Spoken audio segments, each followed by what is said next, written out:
If you really want your car to run smoothly for years and rack up hundreds of thousands of miles without engine trouble, there's one thing that makes all the difference, and that's choosing the right engine oil. But with so many options out there, a common question arises. What engine oil is best for petrol and diesel engines? Should you go with synthetic or stick to conventional? And is there actually a difference between oils made for petrol versus diesel engines? Let's clear up all the confusion once and for all. Starting with petrol engines. These engines usually rev higher, run cleaner, and are more common in daily city cars. What they need is an oil that can handle heat, reduce friction, and flow smoothly under different driving conditions. That's where fully synthetic oils come in, especially grades like 5W30 or 0W20. They're designed to work in a wide range of temperatures and offer better protection for modern petrol engines. They also improve fuel economy and allow for longer oil change intervals, which means you don't have to change oil as often. Now, diesel engines are a different beast. They run at lower RPMs but produce more torque and handle heavier loads.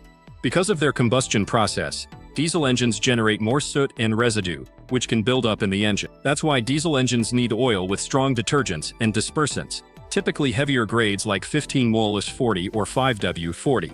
These oils are thicker and more durable, capable of keeping the engine clean and protected under tough conditions, especially for long-distance or high-load driving. If you're unsure what's best for your car, always start by checking your owner's manual.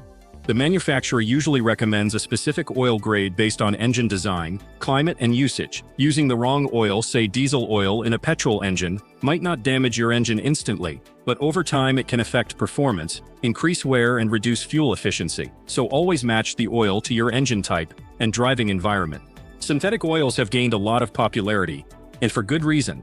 They're engineered to have a consistent molecular structure, which means smoother lubrication, better heat resistance, and reduced sludge buildup. If you want your engine to stay young and healthy even past 200,000 kilometers, switching to synthetic is one of the smartest choices. For diesel engines, make sure to look for low-ash synthetic oils, which are friendlier to emission systems and modern diesel filters. One thing that often gets overlooked is the oil filter. You could use the best oil in the world, but if your filter is poor quality, the oil won't do its job. Always pair your oil with a high-quality filter that traps debris and keeps oil flowing cleanly throughout the engine. And finally, stick to a regular oil change schedule. Even the best oil breaks down over time. For petrol engines, changing oil every 8,000 to 10,000 kilometers is a good rule of thumb, and for diesel, aim between 7,000 to 9,000 kilometers, or as recommended by your car's manual. So if you want your car to stay strong, efficient, and trouble-free for the long haul, don't overlook the importance of engine oil. Understanding the difference between petrol and diesel oils, and choosing the right one, could be the simplest way to extend your car's life and save money on repairs down the road.